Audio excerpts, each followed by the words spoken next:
Good evening, everyone. Welcome to the Astro Imaging channel. I'm Patrick Spencer. I'll be your host tonight. We've got a great show tonight.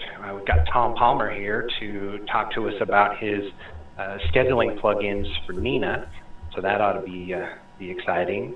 But before we get into the presentation, we'll just look briefly at the calendar here, upcoming calendar. Let me share my screen.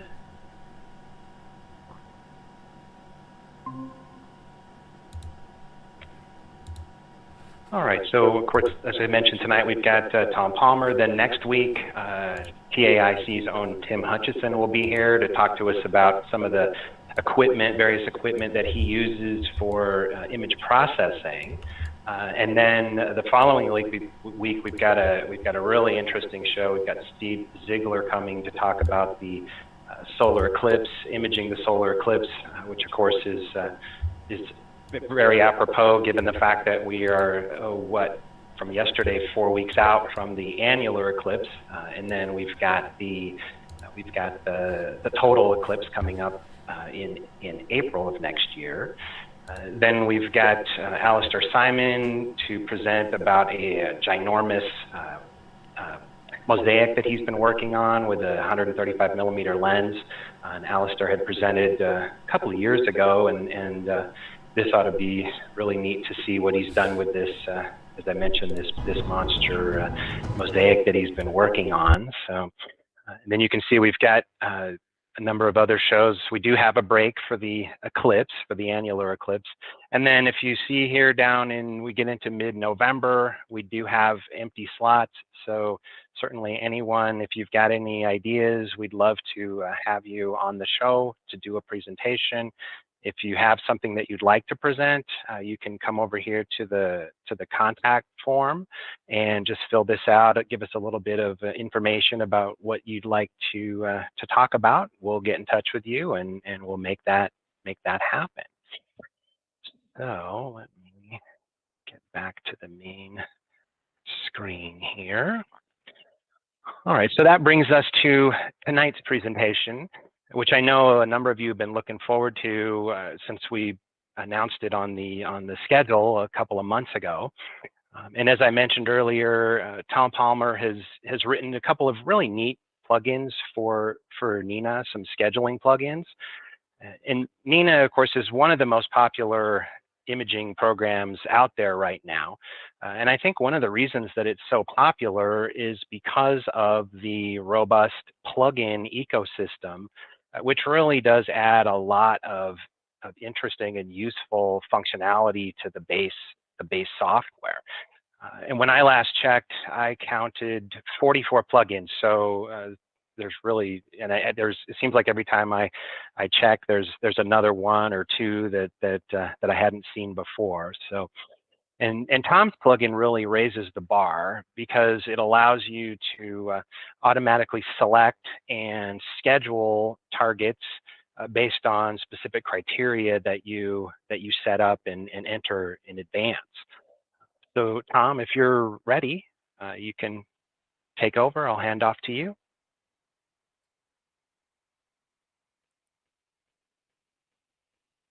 Tom, you're on mute.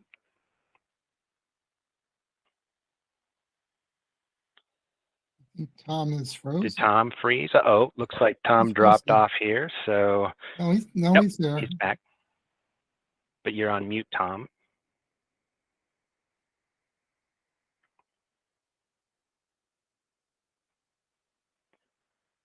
Hopefully you can see hopefully you can hear us if you're just on mute to know that you're muted.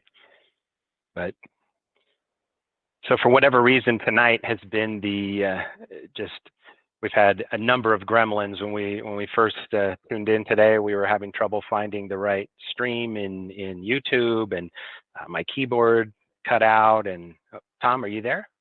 Looks like you're off mute. I am. Can you hear me now? Here we go. Yeah. Yep. How's your sound? Do you still have the multiple? No, and I think I did have YouTube running in another browser, and it was picking that up. So you saw my message. Yeah, very bad. So I think we're in good shape now. All right. Well, I can hear you just fine. You sound good. So take it away, Tom. Okay. Grab sharing here.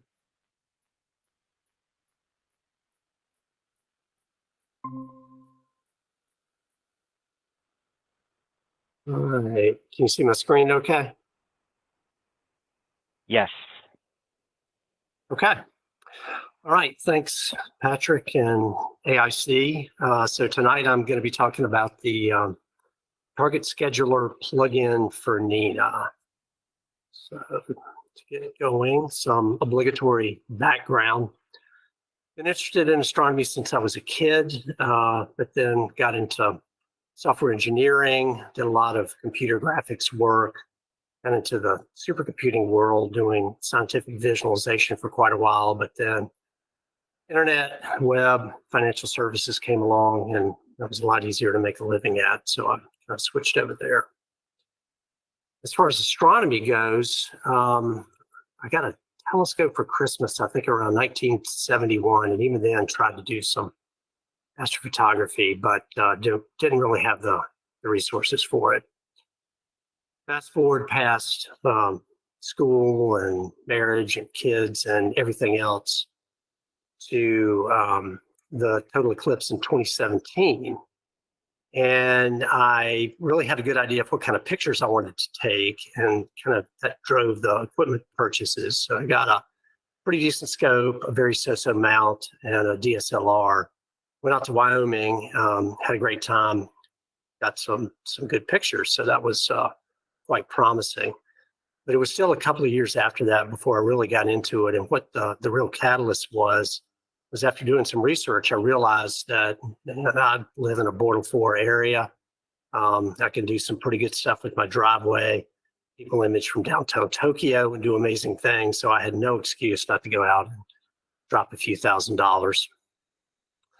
So I think a lot of people interested in doing this, and especially interested in automation, end up with Sequence Generator Pro. And I did, and used it very successfully for a couple of years. But then I found N.I.N.A. and became quite captivated with the N.I.N.A. approach, not least of which is the fact that it's free, open source. Stefan Berg, the creator of N.I.N.A, did a presentation here on the AIC channel about 4 years ago. But that was actually, I think, shortly before version 2 came out, with a couple of really major enhancements that have really kind of changed the whole N.I.N.A experience altogether.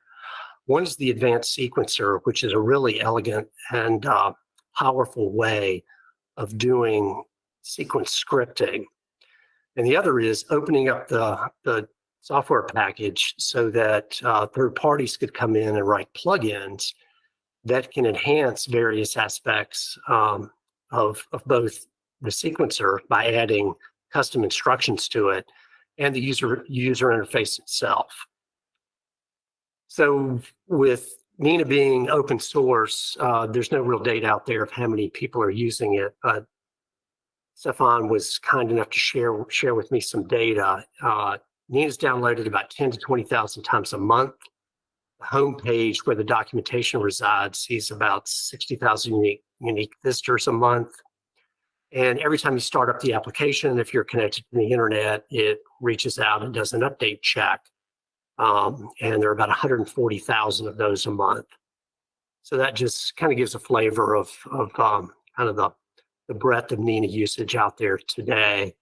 Stefan also said that things really accelerated when N.I.N.A 2 came out with these two, kind of meta features that really enhanced it.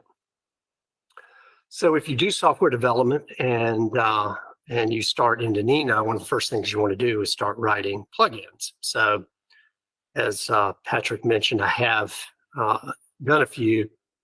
Session metadata lets you go grab some of the data N.I.N.A is already producing, but then persist it off for each image as you're saving those. Remote copy is an easy way to automatically copy your images off to another server. Web Session History Viewer lets you fire up a browser on your network, connect into that running session of N.I.N.A, and poke around and see what's going on, see what kind of events are happening, just get a feel for how it's running. And then Target Planner, which is kind of the inverse of the N.I.N.A Sky Atlas. The Sky Atlas will let you enter a bunch of criteria, and then it will come up with a list of potential targets meeting those criteria that you can view on a given day. The Target Planner kind of does the reverse of that. It takes a single target and then a lot of criteria that you want to select for it, and then shows you over a span of time what the imaging options look like for that. And writing the Target Planner was really kind of the precursor to getting into the scheduler, because I had to write a lot of the underlying visibility code and target selection code and other things like that that were going to be required for the scheduler anyway. So what does the Target Scheduler do?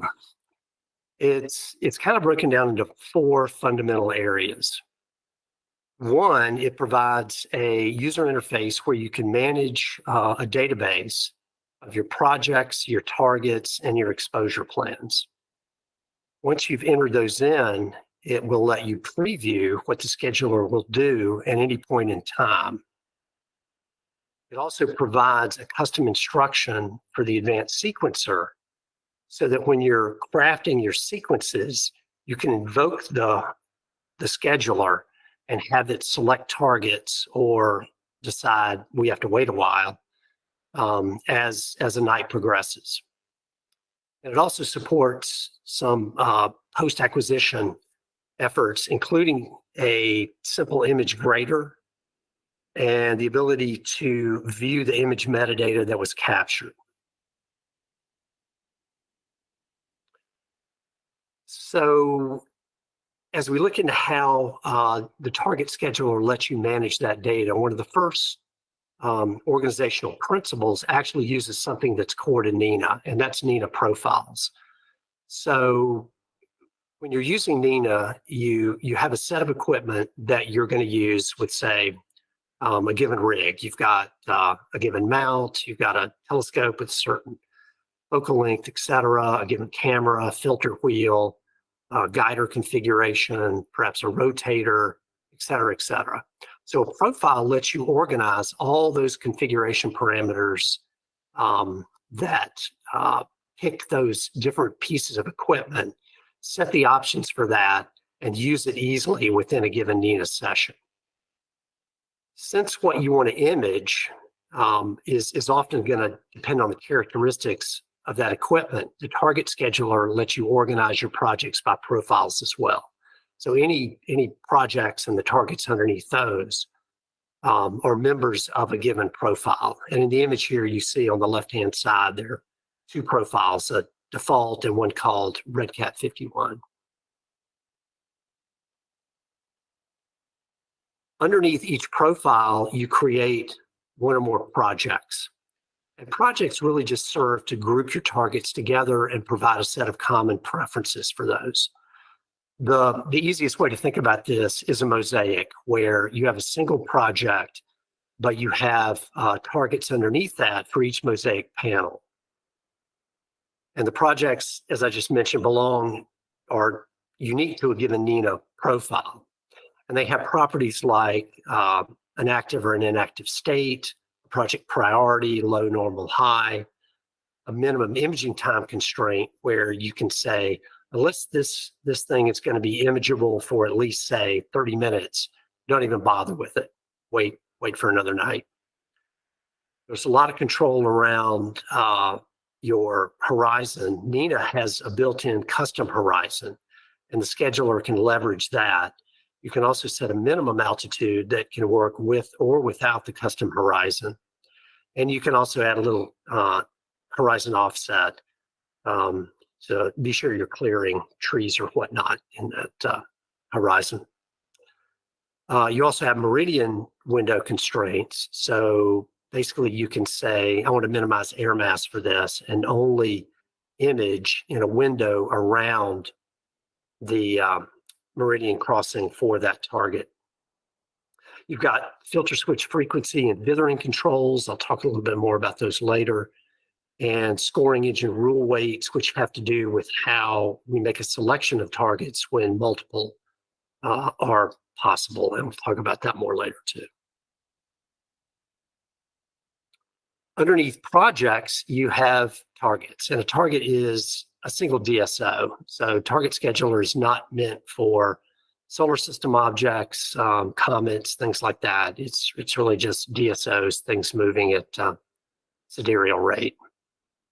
You can manually enter these, or you can import them from a variety of sources. We'll talk about the import options in a second. Target properties are a name. You can enable or disable it. Of course, you've got the coordinates, a rotation, which will be used if you're doing a center and rotate operation with a plate solve, a region of interest if your camera can support that, as well as a set of exposure plans. We'll talk about those in just a minute. So there are lots of options for getting targets into the target scheduler. You can use the N.I.N.A catalog itself, and there's a large number of those built into N.I.N.A, so it's easy to search for those, load it up, and away you go. You can use the N.I.N.A framing assistant, where you can pick targets in there, move your frame around, select a rotation, even generate mosaic panels in that, and import from there. You can import from a N.I.N.A sequence target, which is another way N.I.N.A can store targets. N.I.N.A can also connect into a few different types of third-party planetarium applications like Stellarium or CDC, and if you've selected a target in there, you can import directly from that. All right, let's back up a second and talk about exposure plans. So when you create a target, you also create a set of exposure plans for it. And exposure plans have a number of properties. One is the exposure template to use, and we'll talk about that in a second. You can set the exposure length if you want to override what the template says. You set the number of images you desire for this particular plan. It will also keep track of the number of images that are accepted for this plan, and this has to do with the image grader that we'll talk about. And then it also shows the number of images you've actually acquired. You can't edit this, but it'll just show how many it's actually acquired. And then a percent complete as well, which is just the desired versus accepted. So when the scheduler is running and it's looking at a given target and the associated exposure plans, it will keep scheduling exposures as long as the desired count is less than the accepted count. So if you're looking for the properties of these, you're noting that a lot of standard camera parameters are missing. And the reason is they're stored in exposure templates.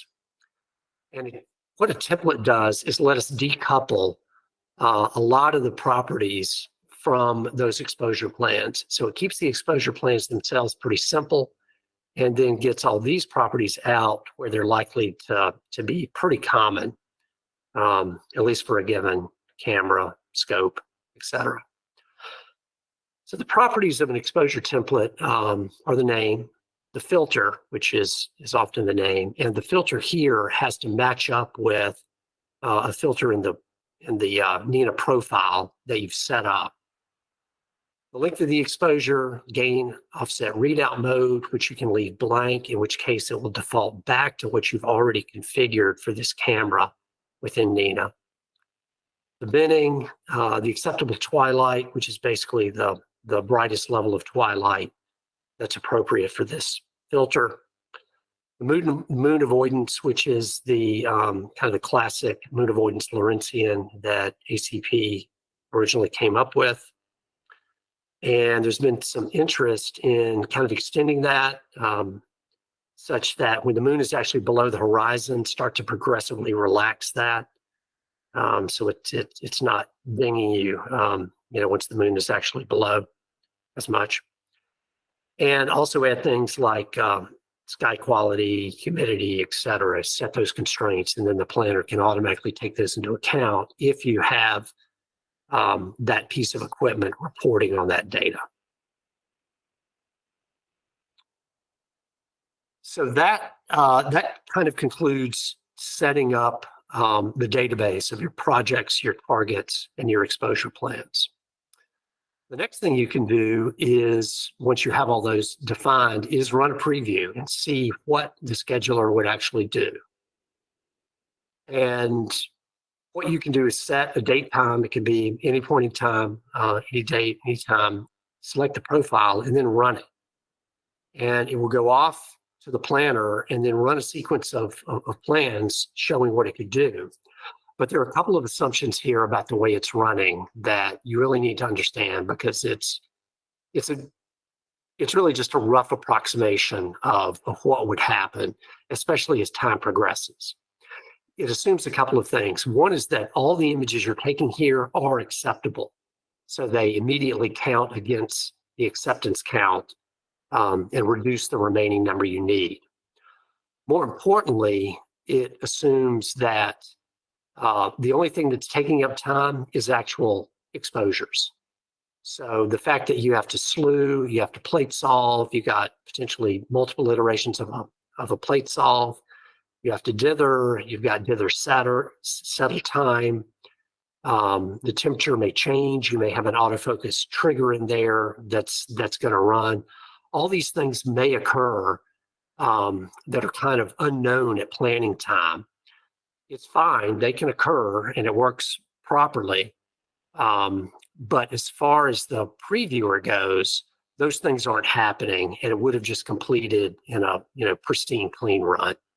So as long as you understand that, it's quite a useful feature. You can also click that View Details button and kind of peer into the details of what's happening underneath the hood to try to understand why it might be picking one target over another. So nothing happens in N.I.N.A, at least not as far as imaging is concerned, unless it's a sequence instruction. And for the target scheduler, that's a new custom instruction called Target Scheduler Container, which you add into your sequences. And I'll show this briefly in the demonstration. But you add it into your sequence. It's blank right now. But once it's active, you'll see the project target that's running, the coordinates, what time it's going to stop. The altitude on the upper right there would be filled in with your target. The middle section would start to show the actual exposures, the instructions, including the exposures that are running for that. And we'll talk a little bit more about that bottom section that's getting into some advanced features. After you have captured an image, part of the imaging pipeline, the scheduler inserts itself into that so it can run optionally an image grader. You can cut this on or off at the project level, and then you can also enable or disable the different types of grading based on your needs. So the grader can grade based on your guiding RMS error or the HFR or star count. If you are grading based on HFR and star count, what it does is peer into a recent set of like images, meaning same target, same coordinates, same filter, same rotation, same camera parameters, etc., and run a comparison of those in a very simplistic statistical analysis, and determine how far your current image is out far outside the range of the previous images as far as HFR and star counts go. You can set those preferences to drive that. In general, the defaults are selected so that it's very permissive, and it's only going to reject things if you clearly got problems, like your guiding went completely off the rails, or a cloud passed by and your star count really dropped down. It's also important to understand this is not intended to replace more sophisticated grading tools. So if you use, PixInsight, subframe selector and things like that, you're not going to stop using that. This is really just a fairly quick mechanism to improve automation by bumping up that accepted count if an image passes. You're still free to go back into the database and manage that accepted count yourself if it did accept something you don't like or the reverse. So you always need to grade your images on your own. So the last piece that it adds is the ability to peer into that metadata that N.I.N.A captures for your images. So every time the scheduler grabs an image, it will write a record to this table, and you can come in with various filtering options and filter down to just the project targets filters you're interested in over a given date range, and take a look at those and possibly explore and try to figure out why it might have accepted or not one of your images. So it can be handy to see what you've done. All right, let's take a step back and look at how the internal planning engine actually works. So the scheduler itself is what's called a dispatch scheduler. It generates a plan on demand covering only the near future. So this is different from other types of scheduling where it's going to try to plan for the entire night. And the reason this approach uses the dispatch approach is if you try to generate a plan for the entire night, it's almost immediately out of sync with the real world. As I mentioned when talking about the previewer, so many other things can happen while a given plan is running that take up time and don't let it finish. So it's really better to let that finish at the appropriate time and then just go back to the scheduler and get the next appropriate target for that time and continue. You can also take new information into account. So, for example, if weather conditions change, we're not doing it yet, but once sky quality is taken into account, as that changes, it can go back to the planner, take that into account, and produce a new plan based on that new information. Similarly, you can actually dive into the database, make changes on the fly, and they will take effect for the very next plan that's executed. So that can be handy as well. And really, this approach is just a much better match for how the N.I.N.A Advanced Sequencer works and how it handles automations and triggers. So there really is, I don't think, any other approach but this one. So hold on just a second. So the scheduler works in phases. The first phase is to come up with a set of candidate targets. So what it first does, it queries the database for all targets that are part of the current executing N.I.N.A profile that are set to active and have incomplete exposure plans. It takes those targets and then it runs a visibility calculation based on the date and the time, where you are, and what your horizon settings are. Then it can further constrict that visibility based on your other criteria like minimum time, your meridian window, what twilight levels you have set, and moon avoidance. So once you've done that, you've got a refined candidate list.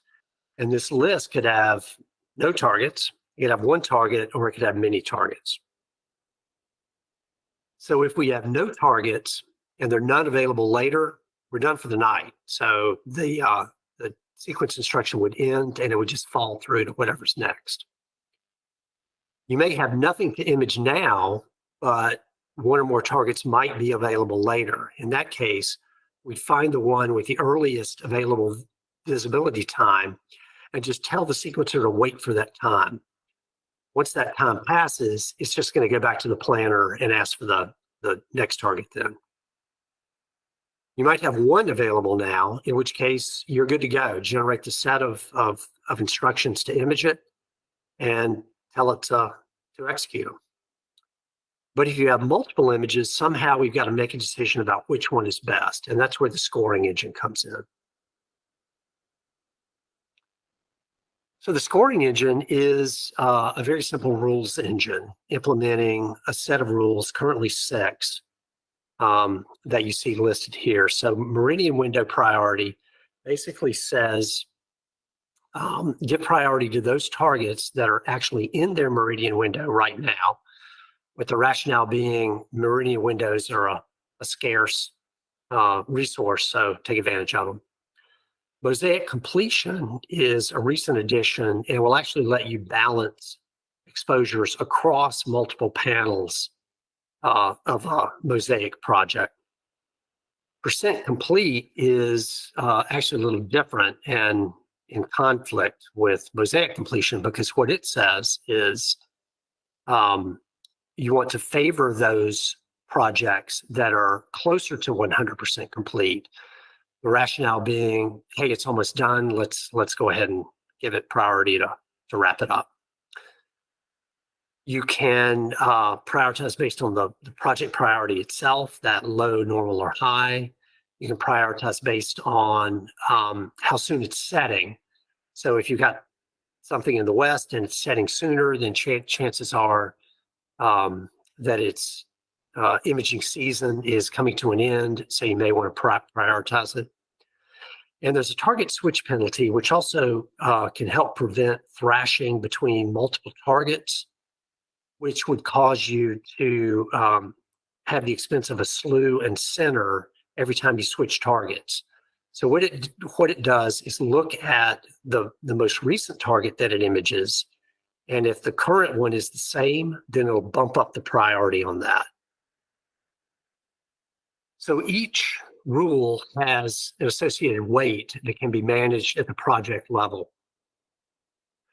And if you've worked with rules engines before, you're aware of one of the issues with these things, where pretty quickly, as the number of rules expands, they can get to be pretty much just a black box. You really have no idea why it's doing what it's doing.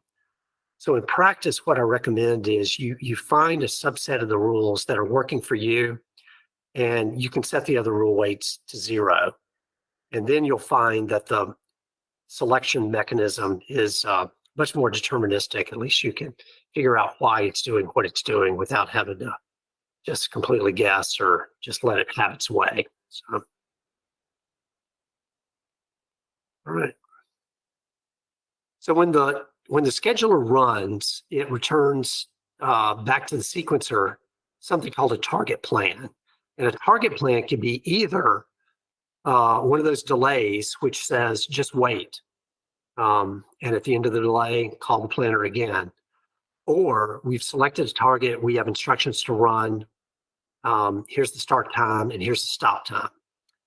And the timeline you see below there shows 6 separate plans that were returned that would have generated instructions for 3 separate targets, also encountering a wait period at plan number 3, and a safety interrupt where, in this case, the sequence was also set up to deal with safety, like a rain sensor, for example, that could automatically park the scope, close the roof, etc., and then do the inverse when you get the all clear. And then the target scheduler can automatically run again and just go get the next target at that point that's appropriate for that time span. So let me pause right there and see if we have any questions. The couple of questions, Tom. Mm-hmm. Frank says, curious as to why I cannot see the delete icons on my exposure plans, even when I have the window maximized. I assume that's referring to something in your scheduler. Yes. In fact, somebody on the N.I.N.A Discord today, I think, brought that up, and I haven't responded yet because I was busy preparing for this. I need to take a look at it. I don't see it, and I think most people don't. You may have your resolution set on the monitor such that you're just not getting enough horizontal screen space. But I think I need to look at it a little closer to come up with a definitive answer. So if that was you on Discord, or you want to hit me later on Discord, we can take a deeper dive into that. Oh, it's nice to have someone like yourself that replies in a timely manner. Not everyone has that feature. Yeah, Another, actually, I think it's a great feature of the whole N.I.N.A community that all the core developers as well as the plugin writers are quite available to help out. Tariq asked about any link to your site or your gallery. Are you going to put up contact information a little bit later? I am. The last slide is there. And if you download the plugin, you can easily get to the documentation, which includes things as well. And I'll share that in the demo too. I have another question. When you're setting up your schedule, do you have any adjustment for the overhead values? Time between this and that. I mean, if it's all back to back, and that's an issue with other schedulers too. Exactly, and I think I believe ACP might let you account for that by saying an average, plate solve operation is going to take, I don't know, a minute or whatever. Or an autofix it does. I've used it. It has that. Yeah. I'm not doing that, and I really would hope I don't have to get there. Given that it's a dispatch scheduler, really the only issue I think is the previewer, right? That's where that would come in handy. And I think those estimates, while they could be useful, I think they're kind of problematic too. And I think it'd be hard to get them somewhat realistic. But on a perfect night, I suppose you could. And I use a scheduler, and I try to plan for just one or two targets. So when setting up a scheduler, I try to make sure that if I want to complete that target, then I have enough time to do it and the overhead doesn't kill me. So I make adjustments for that. But it's a useful feature if you can figure it out. Right. It'd be pretty straightforward to add those to the profile preferences. But I'd have to be convinced of the utility. John asked about will the scheduler work with input from weather sensors or roof closings or anything else that's going on, clouding out? Absolutely. Yeah, absolutely. And that's really one of the beauties of this approach. The target scheduler itself does not have to deal with that. You just use your normal N.I.N.A sequencer controls to have a safety monitor and all the other associated triggers, et cetera, that can deal with detecting a weather event, parking the scope, closing the roof, anything you want to do then, and then executing the reverse when you get the all clear. And the way that you compose your sequences in N.I.N.A, the scheduler would just be invoked again after that. It will go back to the planner, get the next target, and away you go. No matter how long that wait was, as long as something is still available that night, you're good to go. Any questions from the room? Patrick, Terry? Yeah, Tom, I've got a question for you. You on the issue of the waiting rules that you were just talking about, and you mentioned just maybe have a couple and wait the rest to zero. Do you have a rule of thumb? Have you found there's sort of a sweet spot of how many rules before you kind of get into that black box situation you talked about, where it's just running off and you don't know what it's doing? Yeah, I see it's probably getting close now. So that mosaic completion rule was added recently, and I mentioned that's in direct conflict with percent complete. But the default weighting for mosaic complete is 0, so it's not going to be there anyway. I think you're probably okay running with the others. Your mileage may vary. You can use that scheduler preview view details button to actually see how the rules engine ran for every single target that was under consideration, if you need guidance there. I see. And that scoring engine, how does it break ties? I'm just curious in case, right, if two targets end up Yeah. with the same score, Yeah. flip a In fact, figurative coin or something. There's often a tie because, for example, if you have things that are all going to start, for example, right at, say, beginning of astronomical dusk, and then their mosaic panels, for example, they're all going to score exactly the same thing. It's just going to pick the first one in the list. All right, thank you. I think that what some of us do with schedulers like this, you game them. So you look at what it's decided to do and you go, that's not what I want. So let's tweak this until it's what you want for the evening. Yeah, that's very true. And I think too that it's kind of two different modes of operation, right? I mean, you can be in that mode. Another approach with Target Scheduler is just to go in and set those targets you don't want to image to inactive. So they won't even be considered. You can do it that way.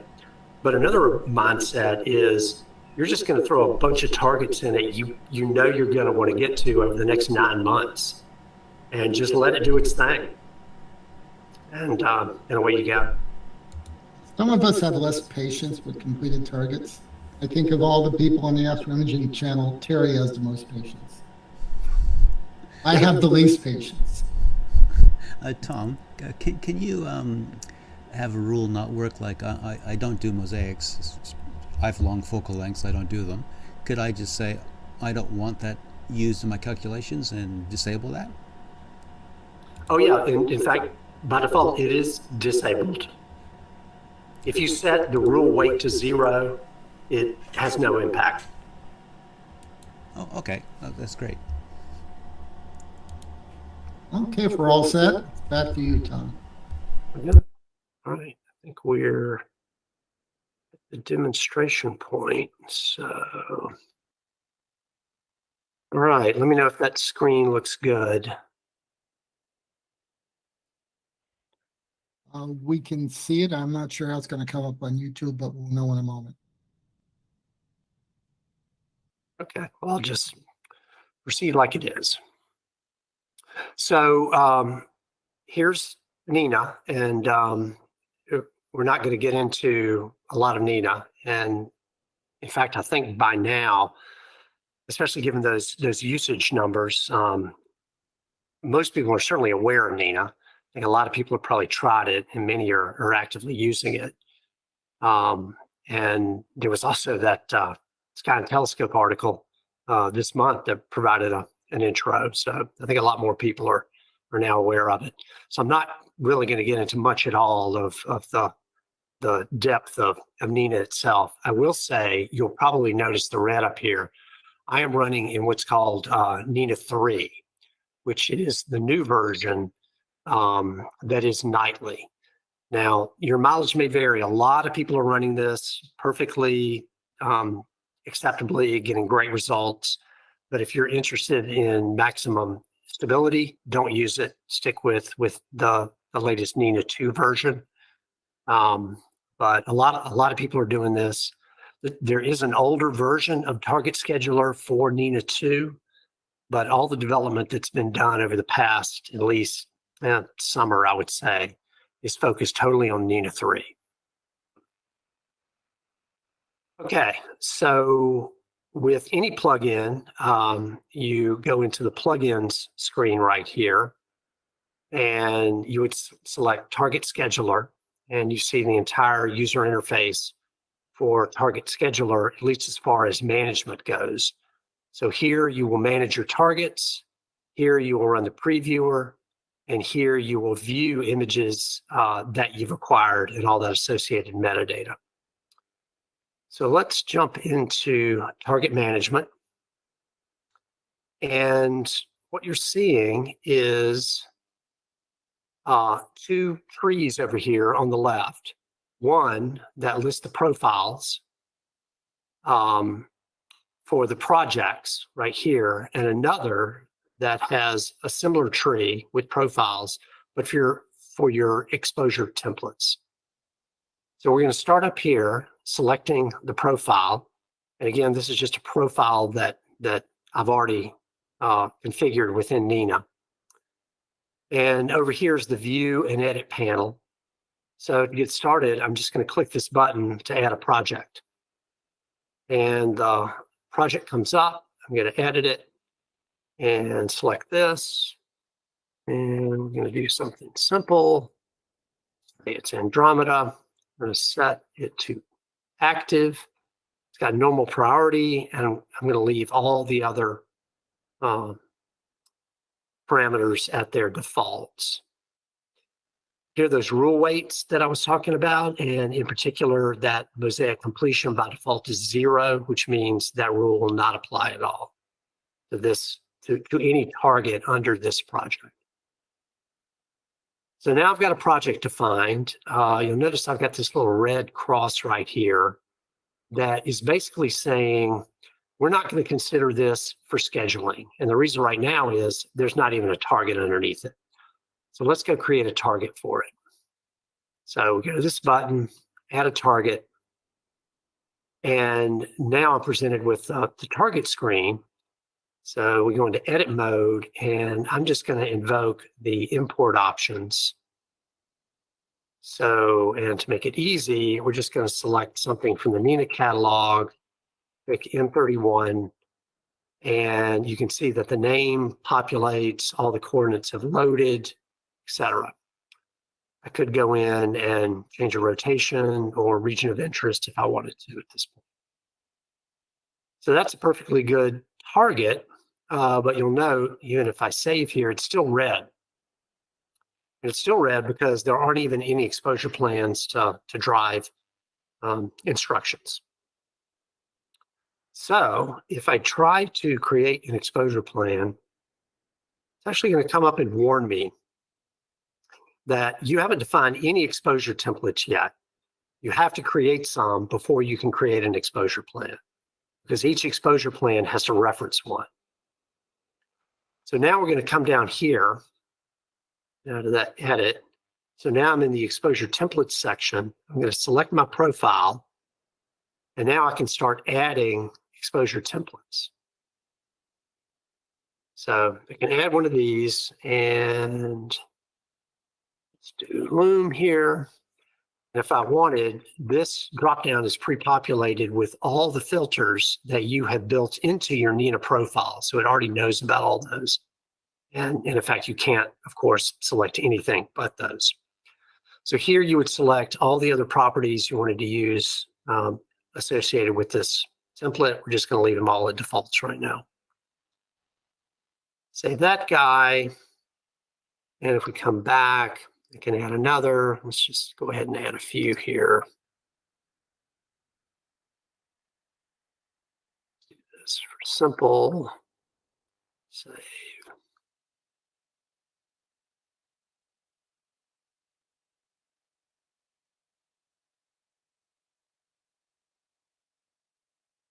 Save. And one more.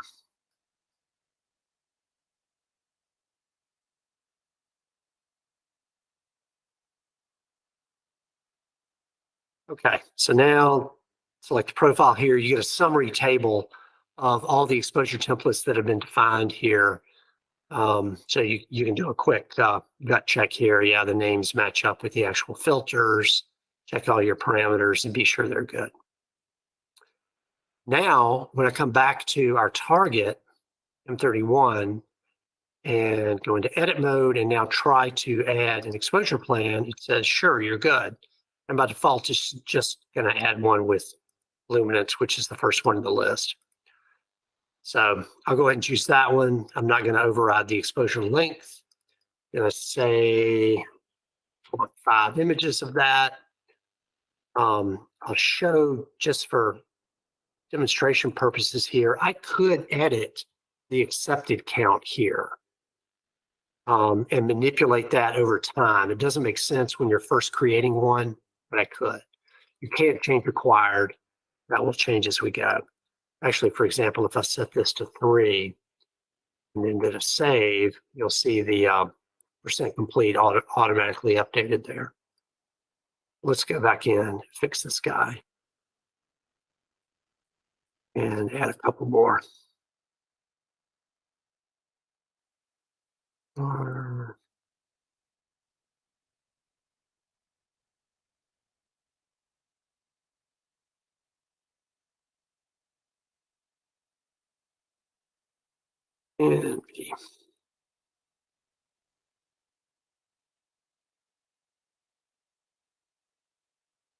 And save that. So just so you're wondering, and it can get tedious to add some of the stuff, you can copy and paste exposure plans. So I could copy this whole set of exposure plans, go to the same or a different target and just paste them in. So that makes it much easier to duplicate these things. Down here you see, and this is a pretty recent addition, I'm not going to get into it a lot, but you now have the ability to have finer grain control over how the planner actually schedules your exposures. So there's a default order based on some project properties, that filter switch frequency and how it's going to dither. But if you don't like that, for example, you can click this and override it.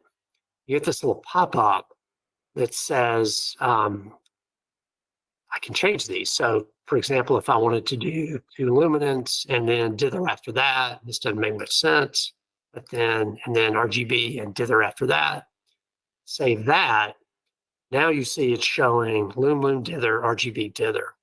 And that's how the planner would actually generate those instructions. Now, keep in mind this list, whether it's default or otherwise, I'm going to can't cancel that and go back to the default. It's really just representative because a lot of things can alter which exposures are actually selected. Number one, you could be done with an exposure plan, in which case it won't be planned at all. But for example, moon avoidance could kick in for some but not others, and then they would just be dropped from this rotation altogether. So it's really just representative of what you're ultimately going to get. Okay, now you may have noticed that this flipped to green, project is green, and if we go all the way back up to the profile level that provides a summary of all the projects, it's green as well. So that's saying, yeah, this guy is actually going to be selected, he's ready to roll. So let's close this up and go to the previewer. And previewer is set for basically today. It starts at 1 p.m., but whatever, you can select the profile you want to use and then just click run. And it comes back with 2 plans. One, it's going to wait until about 9 o'clock. That's actually interesting. Oh, because I started there, not now. So if well, I'm not going to mess with that. The current time is actually after this now. This is just how this defaults. So it said if I was starting at 1 p.m. today, we would have to wait until around 9 p.m. to get going. Once that time had passed, it would call the planner again, and then it's going to run this plan. And you can expand it and see what it would do. So it's going to do your slew, center, and rotate to those coordinates, switch filter to luminance, take 5 shots of that, red, green, blue. It's actually going to complete everything within that one run. For example, if I went back, for example, and said, make a couple of changes here. For example, let's say we really wanted 20 of that in red. It's actually almost done. It only needs 1 more. Save that.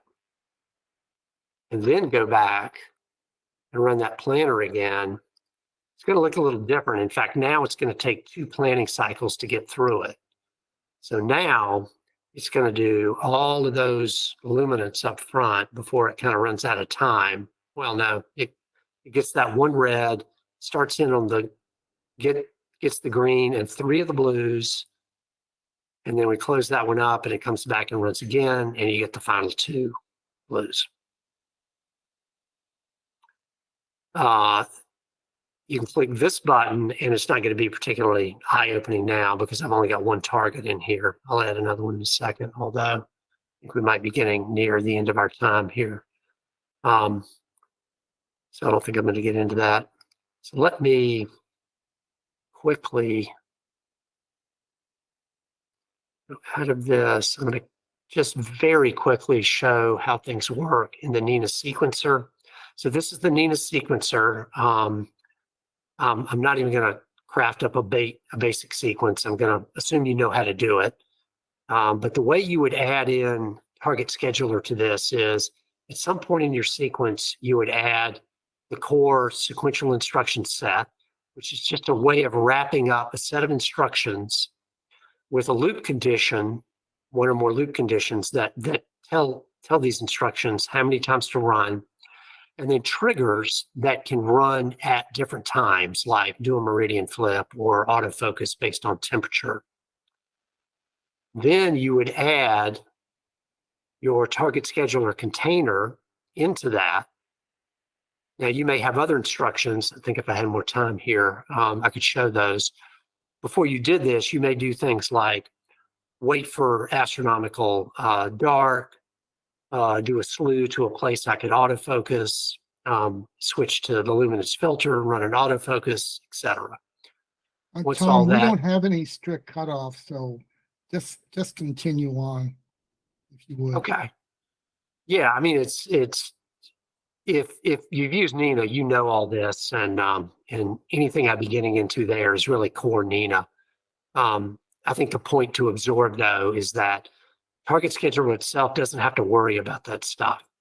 It essentially happens automatically. So for example, if I wanted to add the a meridian flip trigger up here, I just add it. So it's completely unbeknownst to target scheduler itself, or add a autofocus after temperature change, or whatever you wanted to do. You could add in there, and those would automatically happen. You don't need a loop condition here because target scheduler itself will handle the looping. It'll get one target. When it's done with that, it'll call the planner again and get whatever's next until the night's over, nothing's returned, in which case this instruction will end and it'll move on to the next thing. So that is basically it. I'll talk real briefly about a couple of the more advanced things down here. So you can do things like, say you wanted to do some things when target scheduler is starting a wait operation. So say you wanted to park your scope, or put the scope horizontal, close a flip flap, whatever. You don't want it pointing at the zenith, gathering up dew or pollen or whatever while it might be waiting 2 hours. So you could do that here. You could just drop N.I.N.A instructions here to do that. For example, we find the park scope and just throw it in here, right? And it would do that. Close your flip flap, whatever you want to do. Then when that wait is over, you could add basically the inverse of those instructions to the after wait area. So you could unpark, open up the flip flap, and you'd be ready to go again when a target came in. You also have the ability to do kind of the same things just before it's starting work on a new target and after it's completed on a new target. So I know some people use these for things like notifications. You can send a notification to email or Discord or various push things like that to let you know when it's doing certain operations. So that's it for that. Now I'm actually going to quit N.I.N.A briefly and just load in a different database so you can get a quick flavor of looking at a set of acquired images.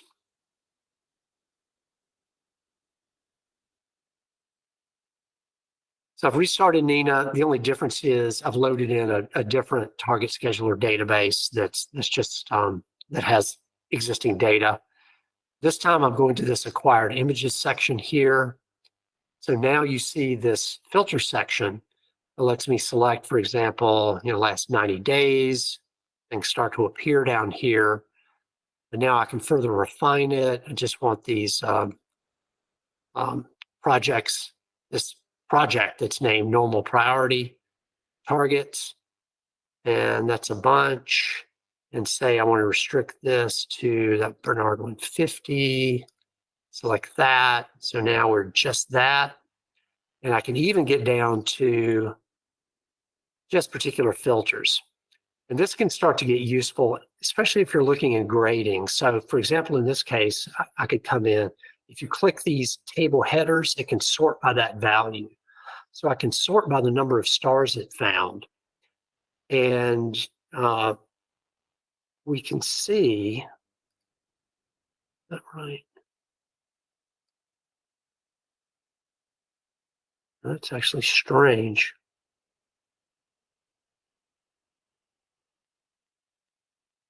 Well, it's actually somebody else's data, but yeah, you see here it makes sense. The star counts are really low, so those were not accepted, and the reason it was rejected was the star count.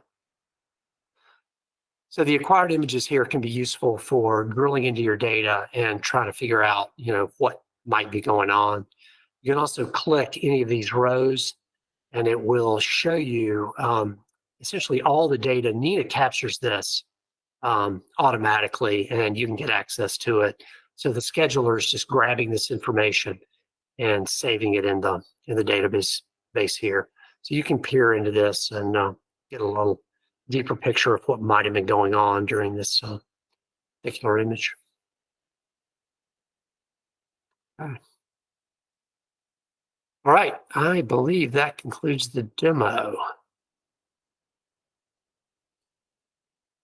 So let me find that guy here and wrap up a couple of slides here. So as you might have seen, the target scheduler is complex. So if you're new to N.I.N.A or you're new to using the advanced sequencer, I would recommend you spend some quality time with those, just learning how they work, getting a feel for it, and then getting your particular equipment configured and up and running. And whether you're new to N.I.N.A or not, if you're introducing new equipment into the mix, it's probably not the time to throw in target scheduler as well. Get all the kinks worked out, be sure that it's all working, and get to the point where you can reliably autofocus, plate solve, meridian flip, and just run unattended, unless the situation is really extraordinary. And then bring in target scheduler to help you optimize those things. A lot of things on the roadmap. There is an existing plugin within N.I.N.A to do synchronization, and that supports the ability to have multiple OTAs and cameras running on the same mount. You run 2 instances of N.I.N.A. One instance is controlling both the mount and the guider, and the other one is really just running the camera for that particular instance. And that would work okay, but of course that secondary system, if the primary is slewing to a target or doing a dither or any mount operation at all, and the secondary is trying to take an exposure, well, that exposure is obviously messed up. So what synchronization does is let those instances communicate such that they can only be exposing at the same time. Unfortunately, that existing synchronization plugin is not going to work with Target Scheduler. So I've actually started down the road here, done a lot of thinking on this and how it's going to work within the Target Scheduler world, and I hope to get this done fairly quickly. We'll see. Another biggie is supporting automated flats, when you've completed a session for the night, the target scheduler knows exactly what you were able to acquire over that period of time and can then automatically determine what flats you're going to want to take based on what filters, what rotations you had. All the other criteria for those exposures can be totaled up and combined, and then using your normal flat configuration parameters that are already built into N.I.N.A, it can decide what flats it should go take. So I think that's a highly asked for feature. I didn't talk about it too much, but there's a stop time that's used within the planner, and some work needs to happen on making that smarter. I'm not going to go into that because that's somewhat involved. I mentioned the moon avoidance, expanding that out a bit, adding weather metrics to it. And also, people are starting to use this where they have fairly large numbers of targets, and entering those manually can get pretty tedious. So the ability to load in your targets more than just the import options and do things like bulk target importing is going to be important to add. I want to acknowledge the folks. Originally going back to Tim Hutchinson's talk, I think around 3-4 years ago, when he talked about automating a backyard observatory, that really inspired me to start thinking about this. I've also got a group of big N.I.N.A users that have really helped me, kind of a brain trust and bouncing ideas off of, testing early versions, making suggestions and things like that. And that's Chris Woodhouse, Matt Nudie, Linda Thomas Fowler, who I think has presented here before, Chris Kagi too. So yeah, they've been great. Anybody who does this obviously knows about ACP and everything that that program has done in this area. And of course, the whole N.I.N.A world here, because without not only the software itself, but also the development community, which is really just great and responsive and supporting. Something like this just wouldn't be possible. So, all right. If you want to learn more and get started, there's the URL to the documentation. I didn't mention it, but it's actually very easy to get to the plugin documentation from within the plugin itself. There are scattered icons all over it that'll get you to context sensitive documentation, which is helpful. Chris Woodhouse also did a 3-part YouTube series, so check that out. And if you got any other questions, you can hit me up on the N.I.N.A Discord. There's my my handle. All right. Any more questions? There might be one or two. Let me see.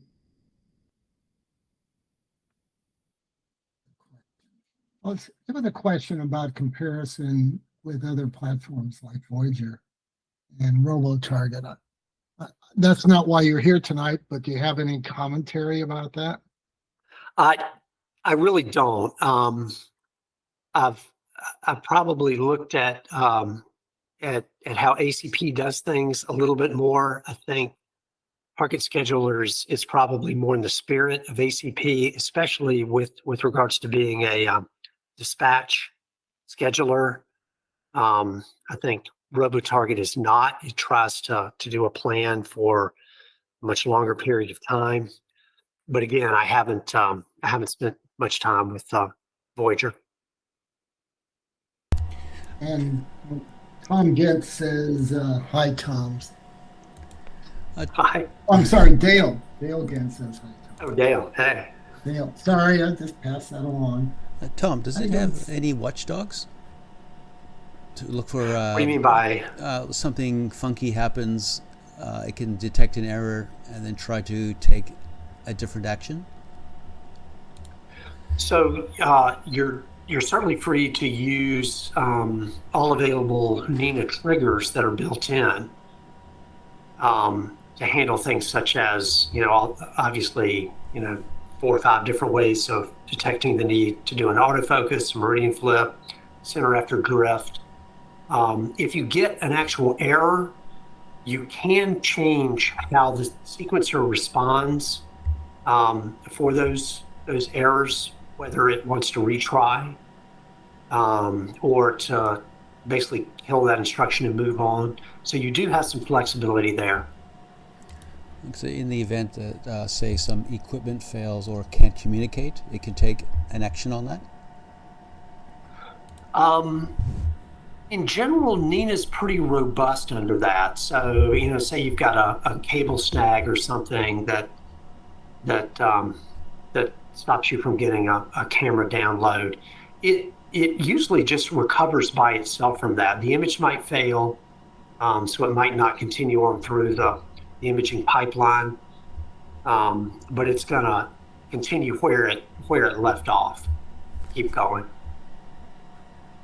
Okay, thank you. Tom, is there a live preview of your images as you take them? No, but N.I.N.A does have a auto stacking plugin that works with PixInsight.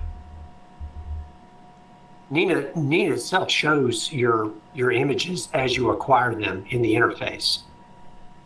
But if you want to engage, calibration and incremental stacking, there's a plugin for that. But the frame by frame image review comes up in the imaging tab as it otherwise normally does with N.I.N.A. That's what you're saying? Correct. Absolutely. So you can see as you're going along. Yep. One of the things you mentioned about the loop conditions, you said you don't need loop conditions, but I'm wondering about then the safety monitor. Right. Good point. So when I mentioned that, here, I don't know that I want to load up one, but yes, if you're doing safety related considerations, and I would probably recommend you take a look at, I think it's either the second or the third video Chris Woodhouse did, where he definitely gets into that. He's got a roll off roof. You absolutely need loop conditions to handle that. In general, they're outside of what Target Scheduler cares about, though. There are some additional caveats, and I didn't talk about it, but there is a Target Scheduler condition as well that can be used. Just kind of give you the flavor of what it does. If I throw in another container here with the intent that Target Scheduler container would go inside it, let me throw it in. And now go grab this condition, add that as a loop condition here. This can be used in outer safety related loops, as well as loops that let you do multi-night imaging that can let you detect if the planner would return something or not. Or you can do it, and this is more important for a multi-day loop, that if you have anything remaining to image at all, meaning, I don't have anything, today or tomorrow, but I've got something next week, that's what that could detect. So if you're getting into multi-night sequencing, you can use that. But safety targets or safety sequences can certainly make use of this. Yeah, that's just starting to get pretty advanced to handle safety. And personally, I image from my driveway and roll it out. So. All right. Well, and just to clarify something you said earlier, what you were demonstrating tonight, that's the version of the Target Scheduler that works with the version 3 of N.I.N.A. Is that the Correct, older one? yes. I guess is less advanced, I suppose, than all the things you showed tonight. Correct. It is less advanced. It's almost there. For example, I know actually Linda and Chris are running the older version at SRO. I think for a couple of reasons. One, they want to keep it stable and they're not ready to go to N.I.N.A 3. So, but they use it night after night out there successfully. Well, that's interesting. Yeah, I was thinking if this was some, a tool that you really wanted to use, it sounded like it would probably be best to migrate over to version 3, which I guess everybody will move over to that at some point, right? In theory. Sure. Yeah, I don't really know an ultimate release date for that. I do know a lot of people use it. I think it's quite stable.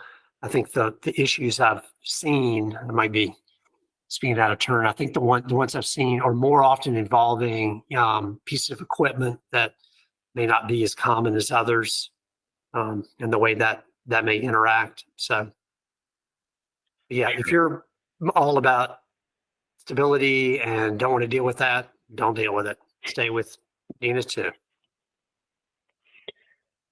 Well, this is really impressive, Tom. And looking at your Thanks. roadmap, it looks like you've got your work cut out for you. It seems like you've already done a ton of work, but I guess you're just getting started with all those things you had listed on your roadmap, right? Yeah, the synchronization is going to be a lot of work and require a lot of testing. I know there's a group of folks very eager to test it out. I think from France, that are willing to beta test. But yeah, it's complex. Anytime you get into that type of synchronization, so many variables, so many things are different. So it's got to be robust, able to deal with a lot of different conditions and criteria. So that's going to take some work. I've thought about that for a couple of years, and basically, you probably have a long focal length and then a wide field setup, and the wide field setup has to kind of sit in the background and say, "Can I do this safely for the next 5 minutes?" So when you're not doing something, when you're not dithering or you're not focusing, so you have to give it its time to do those wide fields, which should take shorter exposures in any case. Right, and it will support, since your exposure templates are defined per profile. Anytime you start another N.I.N.A instance on the same computer, it's got to be running a different profile. So through that mechanism, you could have exposure templates, for example, that were set up for your wide field on that secondary instance. And it could do things like have shorter exposure times, different, gain, offset, whatever you needed. But you could never have a 10-minute exposure on the long focal length and a 15-minute exposure on the wide field. You could. I think the way I'm thinking about the way it would work is when it came back to try to go to the next image, the secondary might get skipped because it wasn't ready. But then when it came around for another one, it should be ready again, and it would say, "Oh, okay, now you can start on another one of your 15-minute images." So I think it's got to be very flexible and robust in that manner. Well, if you're always dithering between exposures, then you couldn't do that because you're always, the dither is going to mess up the longer exposure on the wide field. Right, but the way Target Scheduler works, it's in control of those dither operations. So it can inject the synchronization around those dithers and check and see what kind of state any secondary is in. So I think that can be made to work. And actually some of that is actually a little easier than the existing sync plugin has to deal with, because in that case, dithering can be a little more trigger based and can happen at other times. You can stop sharing. So we have the full Okay. screen back.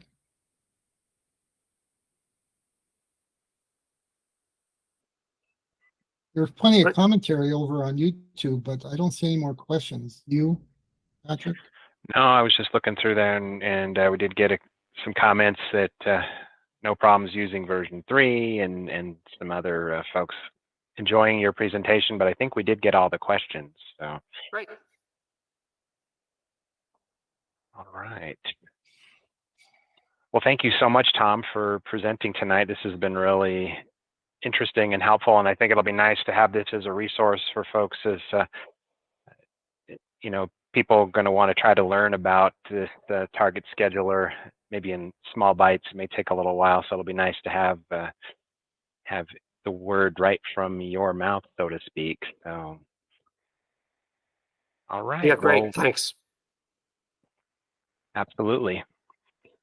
All right, everybody. Well, as I mentioned, next week, tune in to see Tim tell us all about some of the neat equipment that he uses for image processing. I think that'll be really interesting. So, Terry, if you can take us out.